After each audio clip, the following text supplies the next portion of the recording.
Oi, safadas, e bem-vindas a mais um episódio do podcast Fada Insensata. Como vocês estão? Gente, eu tô radiante de felicidade, vocês não têm noção o tanto que eu tô empolgada com esse projeto aqui. Semana passada eu recebi uns feedbacks de vocês, mas quero que vocês continuem mandando porque eu quero saber tudo o que vocês estão achando dos temas, dos episódios, da duração, do tom de voz, se vocês querem ou não querem vídeos, enfim, eu quero saber o que vocês estão achando porque eu quero transformar isso aqui numa coisa cada vez mais especial pra gente, porque eu tô amando esse momentinho aqui, amando poder falar com vocês sobre tudo. E no episódio de hoje a gente vai fazer algo que eu não tenho muito costume de fazer, sabe? Que é falar mal de homem. Mas já, Marcela, no segundo episódio, já porque é inevitável. Na verdade, me acompanhe. Eu estou angustiada com uma questão já tem um tempo e eu tava precisando falar disso com alguém e aí eu escolhi falar disso com vocês, porque eu quero botar pra fora tudo que eu penso e eu quero também ouvir o que vocês acham sobre essa temática pra ver se vocês me ajudam também a elaborar mais os meus pensamentos. Bom, se você é uma mulher hétero, bissexual, tem amigas hétero, bissexuais, enfim, se você é ou conhece mulheres que se relacionam com homens cis heterossexuais, você provavelmente tem uma longa lista de queixas e reclamações sobre como é se relacionar com esses homens. Ou, pelo menos, já sentou em um bar e ouviu sua amiga falando durante minutos intermináveis sobre a dificuldade que é e que está se relacionar com homens. Não é nenhuma grande novidade, né, esse incômodo da parte das mulheres, mas eu não sei se vocês têm percebido que nos últimos anos isso se intensificou muito mais. A gente tem visto este movimento muito maior de queixas. Inclusive é bastante comum esse discurso do se orientação sexual fosse escolha, quem escolheria gostar de homem? Eu mesma já fiz essa brincadeira várias vezes, né? Ou, coitada da minha amiga que é hétero. Insustentável, insalubre ser hétero hoje em dia. Isso que tá ganhando um movimento, uma força tão grande, que nasceu um termo para representar isso. E o termo se chama heteropessimismo. Que se você for pesquisar, significa basicamente heteropessimismo, homens são péssimos. Não, tô brincando. Heteropessimismo significa um sentimento coletivo de desesperança, desespero, tristeza, arrependimento relacionado a relacionamentos heterossexuais, tendo como a cerne do problema o comportamento de homens cis heterossexuais. O termo nasceu ali no final de 2019, em um artigo escrito por Ara Cerezin, depois de ouvir uma amiga falando no bar que não aguentava mais. Esse termo foi cunhado e ganhou uma popularidade rápida, porque muitas mulheres se identificaram com essa narrativa. Então, foi dos momentos em que as mulheres entenderam que essa queixa que elas tinham estava se tornando algo coletivo e não mais individual. Então já não era mais aquele discurso do eu tenho dedo podre, eu escolho mal, né? Não, as mulheres começaram a perceber que realmente existe uma sensação geral e coletiva sobre o quanto tá difícil se relacionar com homens heterossexuais. E de fato, gente, 2019, curiosamente ou não, foi um ano interessante pra mim nesse sentido. Já falei pra vocês que foi um ano que eu descobri o feminismo, que eu me divorciei. Então era um ano que eu tava me sentindo muito desperta em relação a essas temáticas. Eu tava ouvindo muitas mulheres falarem sobre isso, porque como eu compartilhava a minha história, né, eu também ouvia muitas mulheres falando as suas histórias relacionadas a relacionamentos. E eu comecei a perceber uma coisa nessa época. Eu olhava para as mulheres ao meu redor e pensava, meu Deus, que mulher incrível. Eu via elas fazendo de tudo para ter autoconhecimento, para se desenvolver, para melhorar como pessoa, para crescer na vida, né? Eu tinha essa grande admiração pela imensa maioria das mulheres que me rodeavam ali. E quando eu olhava para os caras, eu não via a mesma coisa. Então, quando eu olhava para aqueles homens com que essas mulheres se relacionavam, eu escutava a história de relacionamento delas, eu pensava, gente, como assim? Os caras pareciam estar ali no mesmo lugar desde sempre, sabe? Vivendo a mesma lógica de sempre, não buscando mudar, não buscando se diferenciar, não buscando sair daquilo ali. Eu via uma disparidade entre essa mulher e esse cara com quem ela estava se relacionando. Até existia ali, né, um ou outro homem que estava fazendo esse movimento, mas quando eu olhava o geral, assim, o que eu mais via eram mulheres que eu achava muito fodas, e não necessariamente achava a mesma coisa das pessoas com quem elas estavam se relacionando. E é aquilo que eu tô falando, eu não sei se desde sempre, né, isso foi assim, e a gente foi criando letramento de gênero, né? Foi conhecendo mais sobre a temática e foi aprendendo a identificar isso. Eu acredito que seja mais ou menos por aí o caminho, né? Mas o fato é que nos últimos anos essa diferença acabou ficando ainda mais gritante. Me pareceu que enquanto as mulheres foram entendendo essas mensagens do feminismo, os lugares que elas poderiam ocupar, né, os espaços que elas queriam estar, tudo que elas poderiam ser, os homens ficaram sentados ali no alto do seu privilégio, incapazes de se movimentar, incapazes de entender essas problemáticas de gênero, incapazes de fazer um movimento de mudança aí nas suas vidas para corrigir algumas questões que já estavam vindo à tona e já estavam incomodando. Ou talvez eles nem estivessem percebendo ainda o quanto isso estava incomodando. Talvez estivesse ficando naquele lugar de, são só algumas mulheres, essas feministas chatas, sabe? Selecionando algumas mulheres que estavam incomodadas e não entendendo que isso era uma problemática geral. Inclusive, para pra pensar, gente, você, com certeza no seu trabalho, na sua vida, você tem mulheres que você olha e tem essa mesma sensação que eu tinha, que você fala, caraca, que mulher incrível, essa mulher é foda, essa mulher faz isso, essa mulher faz aquilo, e não sei o quê. E aí, quando você vê as pessoas com que ela se relaciona, você pensa, ai meu Deus, por quê? Né? Quando você vê esses homens com quem ela, e as coisas que ela faz pra estar naquele relacionamento, você pensa, meu, por quê? E eu tô falando isso aqui, deixa bem claro, sem nenhum senso de julgamento, porque eu já fui essa pessoa. Acho que quase todas nós já fomos essa pessoa, já estive nesse lugar, né? Mas é pra gente parar pra observar como é comum a gente ter essa sensação, né, de diferença ali do que das mulheres e dos homens dentro de uma relação e inclusive sobre o que essas mulheres e homens entregam pra essa relação. Até porque tem muito a ver com como a gente é ensinado, né? Pra nós mulheres, existe um lado super complexo que é a gente é ensinada de que o afeto masculino é uma das coisas mais importantes da nossa vida. Então, assim, a gente sermos escolhidas por um homem é uma dos eventos mais marcantes que pode acontecer no nosso dia a dia.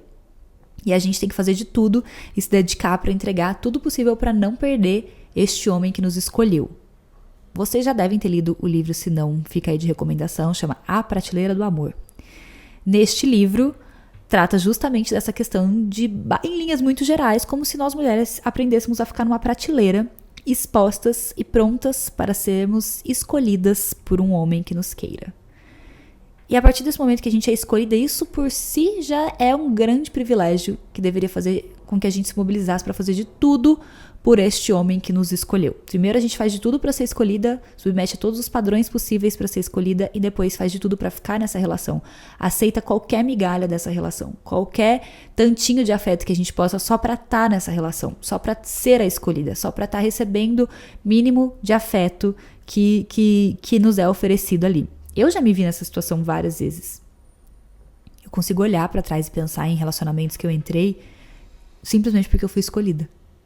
Simplesmente porque aquele homem decidiu que ele me queria, então eu também devia querer ele. E eu deveria aceitar, né, tudo que vinha ali com este homem, porque eu tinha sido escolhida, né? Ele me escolheu, então eu tinha que ingressar naquele relacionamento e eu tinha que viver aquele relacionamento. E os homens é completamente o contrário.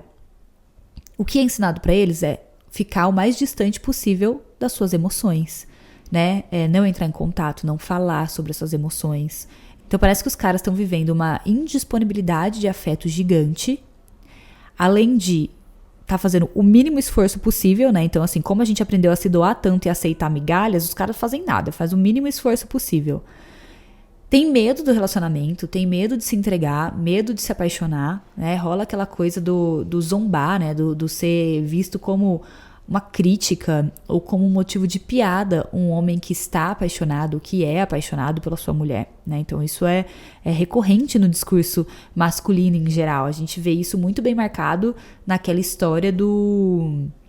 Quando vai rolar o casamento, né, a mulher faz todo um preparativo romântico em volta disso, existe um discurso todo bonito para essa visão do casamento para ela, e para os homens o discurso é perdemos um soldado, né, tipo assim, aqueles bilhetinhos no altar dizendo me salva, me tira daqui, né, então assim, infelizmente é assim que é educado. Eu tenho inclusive uma história pessoal com isso que eu queria compartilhar uns minutinhos com vocês. Quando eu tava na faculdade, eu tinha um relacionamento curto lá, breve, era um namorico, assim. E ele era amigo dos meus amigos, dos amigos da minha sala. Ele não estudava comigo, mas ele era amigo dos meninos da minha sala. E aí um dos meninos da minha sala veio me contar um dia rindo muito e achando assim, o maior motivo de piada do mundo, uma situação que aconteceu. Esse menino, ele chamou esse menino que eu tava me relacionando pra ir pra uma fazenda, eles iam pra uma fazenda em vários homens, mas ele disse pra ele o seguinte, a gente vai pra fazenda e vai rolar um rodeio na cidade vizinha. Só que não vai falar pra Marcela que vai ter o rodeio, porque todos eles iam esconder das namoradas que tinham o rodeio. Aí iam falar que ia pra fazenda, que ia pescar e iam pro tal do rodeio. E o menino que eu tava me relacionando falou pra ele, não vou fazer isso. Eu não quero perder ela. Alguma coisa assim, sabe? Tipo... E aí, ele veio me contar isso achando a coisa mais engraçada e absurda do mundo o cara estar sendo respeitoso comigo, né? Que era o que ele tava fazendo, na verdade. O mínimo. Sendo respeitoso comigo dentro de um relacionamento. Ele veio me contar rindo muito disso. Eles zoaram ele várias vezes por conta dessa simples frase. Ou seja, para homens, respeitar a mulher, respeitar um relacionamento, estar apaixonado, não querer perder essa mulher, é quase um mico. Né? Então aí a gente cresce com essa grande diferença de como a gente olha o afeto. Fato é que isso provavelmente sempre aconteceu aí na humanidade, né? Mas o fato da gente ter estudado, se letrado sobre a situação, trouxe isso mais à tona. Mais pessoas começaram a falar sobre isso, mais pessoas foram se conectando sobre o mesmo assunto e a gente chegou numa realidade que isso virou uma questão coletiva, que cunhou um termo onde as mulheres estão realmente desesperançadas, né? Elas estão vivendo relacionamentos que elas não gostam, ou se elas estão solteiras, elas não conseguem entrar em relacionamentos, ou se manter em relacionamentos, ou ter mínimas trocas e dates com homens que levem a relacionamentos satisfatórios, onde elas se sintam seguras, amadas, onde tem uma troca igual. A gente tem uma disparidade, vou puxar para minha temática, de sexualidade gigante. A gente tem muita queixa sexual das mulheres heterossexuais. E para além da queixa, a gente tem estudos que mostram que existe uma diferença muito grande na satisfação e quantidade de orgasmos de mulheres heterossexuais para, por exemplo, mulheres que se relacionam com outras mulheres. Para vocês terem uma ideia, uma das grandes pesquisas chamada Gap do Orgasmo avalia em quantos por cento das vezes que uma pessoa tem relação, ela chega ao orgasmo, né? E uma mulher cis heterossexual chega a mais ou menos 68% das vezes. Enquanto um homem cis heterossexual chega em 99%, ou quase 100% das vezes ele chega lá, enquanto ela, menos de 70% das vezes, chega lá. Só que quando a gente vai comparar com as mulheres que se relacionam com outras mulheres, lésbicas, por exemplo, essa taxa aumenta para 88%. A gente tem um salto gigantesco de porcentagem, mostrando que sim, o sexo heterossexual é um sexo muitas vezes insatisfatório para as mulheres que estão nessa relação. E se antes as mulheres sentiam que isso só acontecia com elas, que elas eram ruins para escolher relacionamentos, agora elas têm um termo e uma coletividade toda para entender que isso é um movimento e que realmente as mulheres estão queixosas sobre se relacionar e sair com homens. Eu, inclusive, estou lendo um livro, gente, que chama Como Sair com Homens Quando Você Odeia Homens. Esse livro está na minha prateleira há um tempo. Eu tinha deixado ele para lá, porque assim, né, a minha intenção de relacionar com homens estava longe do meu topo. Mas quando eu comecei a ler sobre o tal do heteropessimismo, eu falei, vou resgatar, vou ler esse livro. E foi bem interessante ler ele, que ele trouxe algumas reflexões para ajudar a elaborar meus pensamentos em relação a isso. Eu quero trazer algumas passagens aqui para a gente falar de heteropessimismo que eu trouxe lá do livro e deixar a indicação também, porque é um livro leve, enfim, e que vai fazer sentido para muitas de vocês. O primeiro ponto de tudo, é claro que quando a gente está falando de heteropessimismo, a gente está falando de comportamento masculino, de como a masculinidade interfere, né, e leva a esse pessimismo em relação a relacionamentos.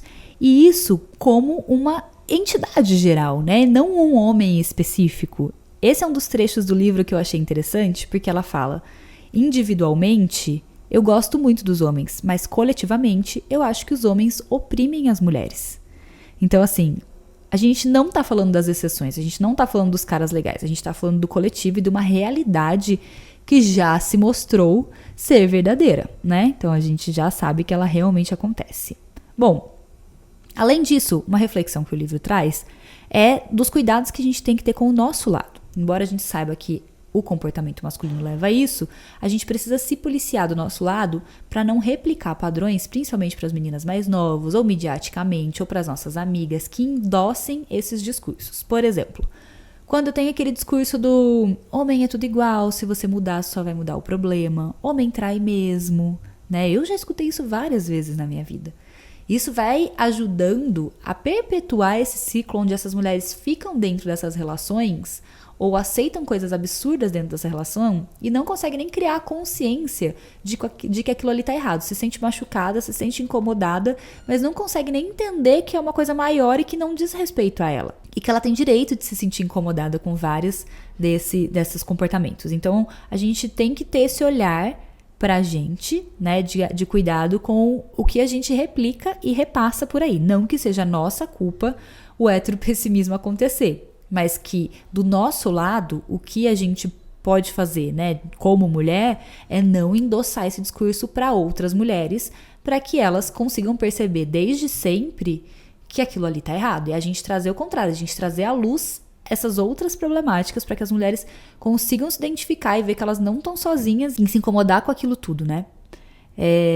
Inclusive, eu mesma fui essa pessoa que, assim, demorei muitos anos da minha vida. Eu tinha um incômodo, eu não sabia o que é que, né, me deixava insatisfeita naquelas conversas, naquelas coisas que aconteciam ali. Eu me sentia triste, mas eu me sentia triste individualmente. Eu não entendia a coletividade daquilo ali, né? Eu era a pessoa que timidamente ria da piada do homem que queria ser salvo do altar e vivia um incômodo muito grande pensando, será que meu namorado não quer casar comigo? Então, assim, a gente tem que tomar esse cuidado na hora dos nossos discursos mainstream aí, da gente não endossar pra gente empoderar as mulheres para que elas saibam ali que elas não precisam aceitar tudo isso. Tá, beleza. Do nosso lado, o que o livro trouxe de reflexão é isso. Eu achei pertinente a gente lembrar disso, porque às vezes, mesmo que a gente não acredite nessas falas, a gente replica elas, né? Mas agora a pergunta que não quer calar. Desde que eu comecei a refletir sobre tudo isso, e é o porquê eu trouxe esse tema pro podcast. O que a gente vai fazer? A gente sabe que o heteropessimismo existe. A gente sabe realmente que os comportamentos masculinos são uma realidade. O machismo dentro das relações, as traições, a falta de responsabilidade afetiva, a desigualdade na divisão de tarefas, tudo isso a gente sabe que é verdade, a falta do prazer sexual, né? A gente sabe que isso acontece, a gente sabe que as mulheres estão desoladas, estão com preguiça dos homens, estão com preguiça de se relacionar, mas como sociedade, o que a gente pode fazer? O que precisa ser feito para que isso seja corrigido? Porque eu falei do empoderar mulheres e não culpabilizar mulheres, mas daí a gente entra no mesmo ciclo que eu falei que eu reparo desde 2019, que é as mulheres estão voando por aí, estão ficando cada vez mais incríveis e empoderadas. Mas e aí, o que a gente faz com o outro lado? Essa é a minha grande angústia. Por exemplo, não se relacionar mais com homens seria uma opção? Esse é um dos questionamentos que vem aparecendo, inclusive. Muitas mulheres escolheram tirar um ano sabático, se abster de relações, ficar na abstinência mesmo, do que se relacionar com homens. Uma das reflexões que o artigo que cunhou esse termo, né, do heteropessimismo traz, é justamente a gente questionar essa heterossexualidade compulsória, ou seja, pensar se eu realmente gosto, né? Se eu realmente quero estar em relacionamentos heterossexuais ou se eu só sou levada a isso, né? Já que isso é algo que eu tenho tantas queixas, né? Algo que me incomoda em tantos níveis. Então o artigo traz essa coisa de questione-se, né? Sobre a heterossexualidade compulsória e tal. E eu acho válido. Eu sou uma pessoa que inclusive flerta muito com a ideia da fluidez, né? De orientação, que as pessoas realmente podem se relacionar com gêneros diferentes, se sentirem felizes assim, mas a gente sabe que não é tão simples assim, que não é mandatório, né? Que tem gente que simplesmente o desejo, o afeto está direcionado a homens heterossexuais. E aí essas mulheres vão fazer o quê? Não se relacionar mais? Inclusive, a gente precisa falar sobre o movimento 4B da Coreia do Sul. Desde a primeira vez que eu ouvi falar disso na internet, eu fiquei intrigadíssima com isso. Para quem não sabe, esse movimento 4B é um movimento de mulheres que surgiu na Coreia do Sul e elas são assim, mulheres elas não querem mudar, os homens não, tá? Elas simplesmente decidirem que elas não querem mais viver e conviver com homens, elas querem um mundo sem homens. O movimento 4B, o B é o inicial de 4 palavras ali, né? Eu não sei pronunciar as palavras, eu nem vou tentar para não pagar mico, mas essas são palavras coreanas que começam com a letra B e elas significam não casamento, então recusa ao casamento, não engravidar, né? Recusa a engravidar, a recusa a namorar e a recusa a ter relações sexuais. Então, um grupo de mulheres que tem esse pensamento em que elas simplesmente não vão mais ter nenhum tipo de relacionamento com homens. Elas não vão tentar resolver nenhuma parada, elas vão seguir a vida delas sem homens. A Coreia do Sul é, assim como muitos países, um país bem machista, pelo que eu estudei, né, e li, com muitos crimes sexuais, enfim.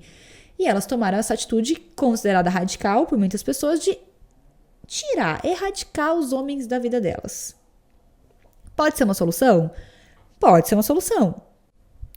Inclusive, durante minha jornada, né, de descoberta do feminismo e tudo mais, eu passei por um momento que eu acredito que muitas mulheres passam, que é aquela coisa do tipo assim, homens, o que eu tenho a ver, sabe?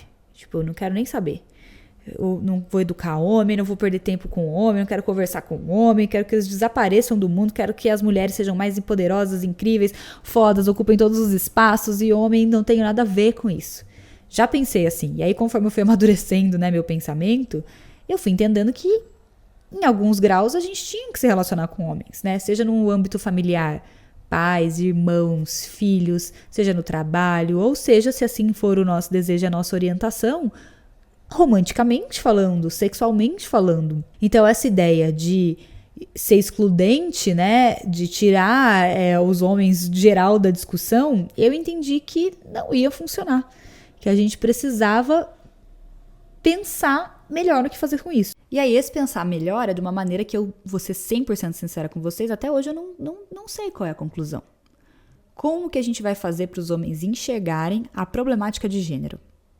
Fazer os homens sair desse lugar de privilégio, olhar para o que está acontecendo no mundo e tomar uma decisão. Talvez essa atitude que elas estejam tomando, né, de tirar os homens da vida dela, erradicar o contato com homens, seja uma atitude que vá fazer com que alguns homens reflitam e pensam tipo, nossa, chegou nesse extremo, acho que alguma coisa precisa ser feita.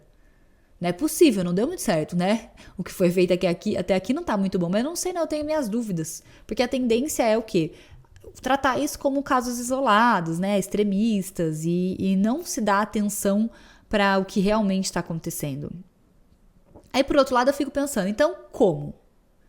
Como que a gente faz essa educação? Como que a gente transforma a mentalidade desses homens? Como é que a gente faz eles enxergarem essas problemáticas e que vê que está inviável, que está insalubre, né, que para se relacionar com o homem tinha que ganhar um salário com adicional de insalubridade.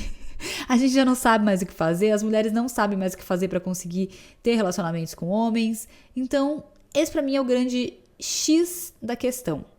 Porque a gente precisa pensar, alguma coisa precisa ser feita. Para muitas mulheres está ficando insustentável. Se já é uma queixa coletiva, isso tende a piorar cada vez mais, né? Se a gente já tem mulheres optando por não se relacionar, para não ter que submeter, então assim, o que a gente vai fazer para que isso mude? Aí também não sei se é a gente. Somos nós, mulheres, que temos que gastar neurônio e energia pensando no que tem que fazer?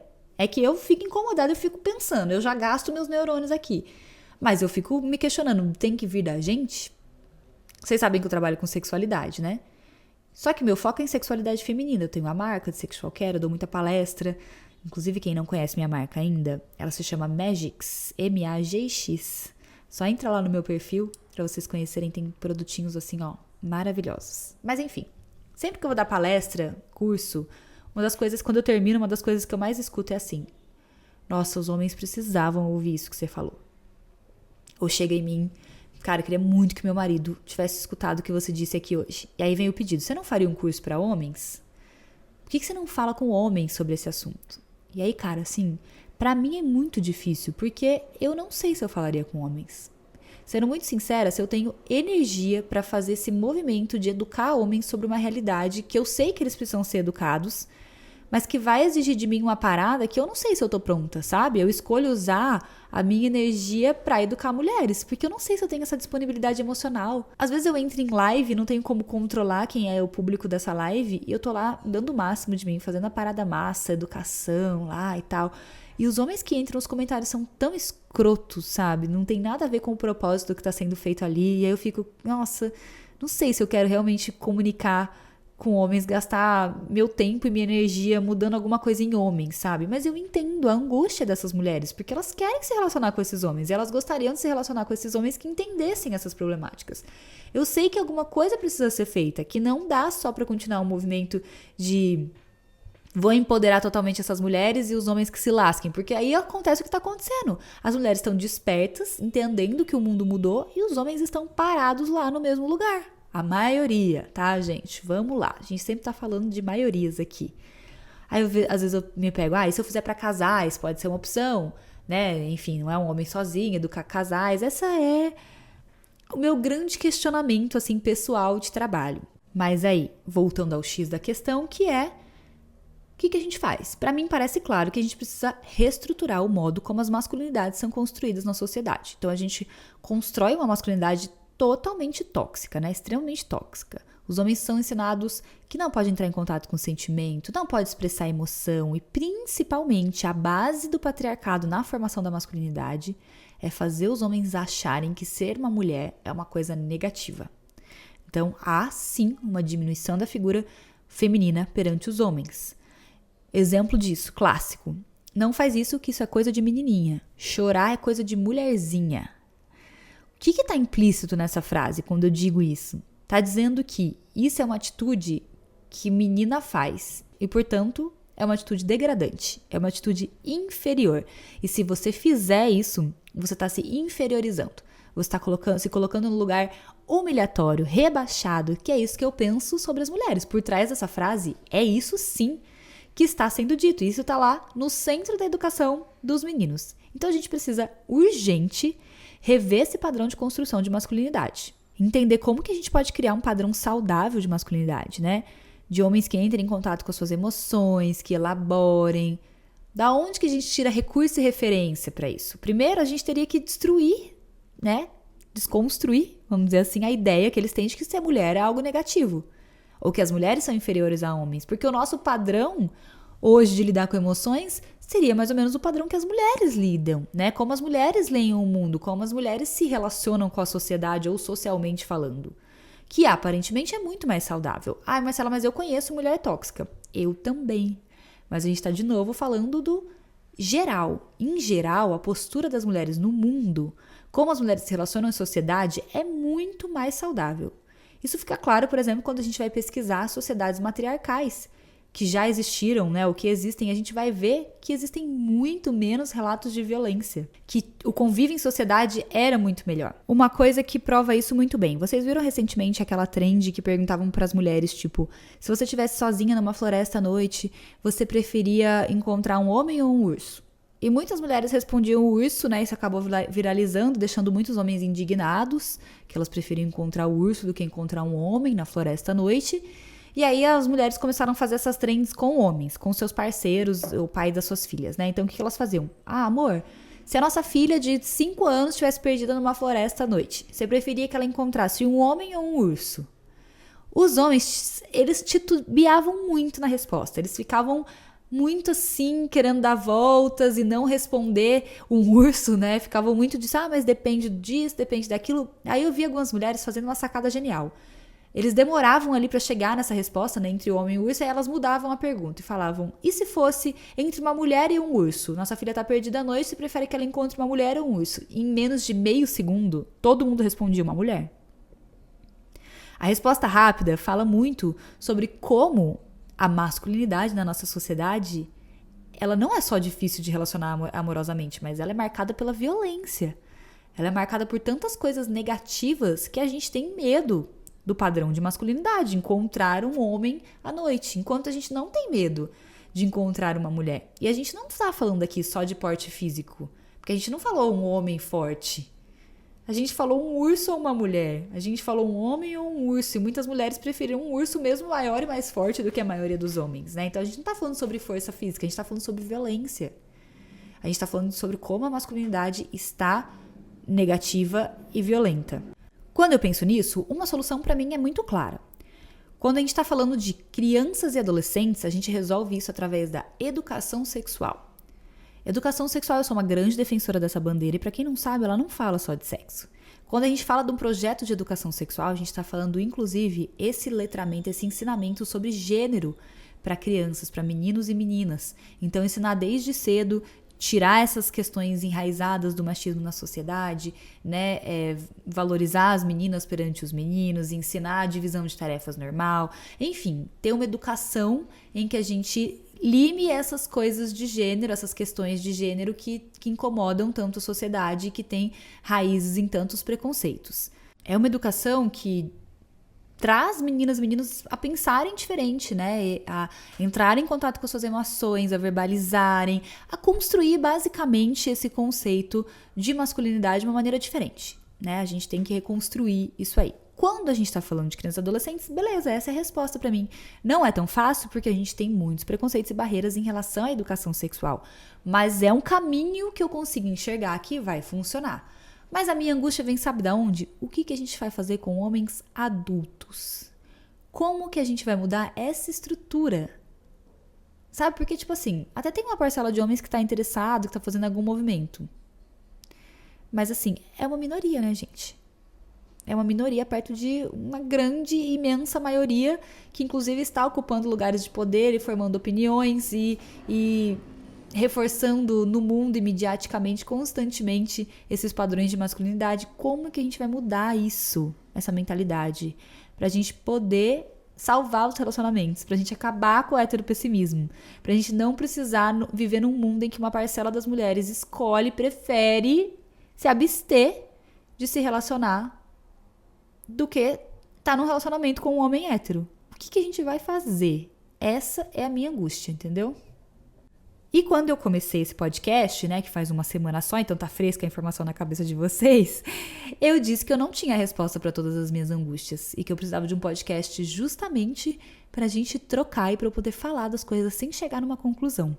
E, infelizmente, eu não vou chegar numa conclusão aqui, porque isso é algo que fica na minha cabeça. Eu não sei exatamente o que a gente tem que fazer. E também não sei se é o meu papel estar aqui pensando, ou de vocês, que eu sei que vai ser a imensa maioria mulheres, porque homens já devem ter saído desse episódio há 15 minutos atrás, 10, né? Já deve ter saído lá nos primeiros 5 minutos. Mas assim, eu não sei se é o nosso papel, né? Resolver essa questão ou pensar. Inclusive tem uma outra frase lá do livro, do Como Sair com Homens Quando Você Odeia Homens, que é: não é responsabilidade do oprimido sempre reiterar os detalhes da sua opressão ao opressor. Não é como se os opressores não tivessem acesso ao mesmo Google que o resto do mundo. Ou seja, os homens têm acesso às mesmas informações que a gente. Será que eles realmente querem mudar? Será que eles não estão vendo o que está acontecendo ou simplesmente, no alto do seu privilégio, não conseguem achar que isso é relevante? Que o sentimento das mulheres, esse pessimismo, essa situação está insustentável em várias esferas. Será que esse comportamento de algumas mulheres de evitar se relacionar vai promover algum tipo de mudança? Será que eles vão acordar para isso? Será que através da mídia a gente consegue mudar alguma coisa? São tantos questionamentos, gente. Eu não sei exatamente as respostas, de verdade. Se eu conseguir um dia chegar nas respostas, eu prometo que eu venho aqui e gravo outro episódio para vocês, tá? Mas é o que eu já disse pra vocês, o que eu tenho aqui até hoje. Pra mim é educação sexual para crianças e adolescentes, com certeza. Mas o que fazer com homens adultos, não tenho certeza. Parte da gente, parte deles, homens, vocês estão prontos pra entender isso? Só a nossa mudança de comportamento vai ser suficiente pra surtir efeito? Pode ser que seja um bom começo, uma postura de não aceitar mais, né? De reforçar o quanto essas coisas são nada a ver, de pressionar mediaticamente, levar informações e acesso, vai acabar levando alguns homens a refletirem sobre isso. Mas outros vão acabar fazendo podcast de Red Pill. É isso, gente. O episódio de hoje vai terminar com esse questionamento. Eu gostaria que vocês me respondessem, inclusive aqui na caixinha, ou manda um direct pra mim lá no Marcela McGowan. E eu espero vocês até a próxima semana. Um beijo.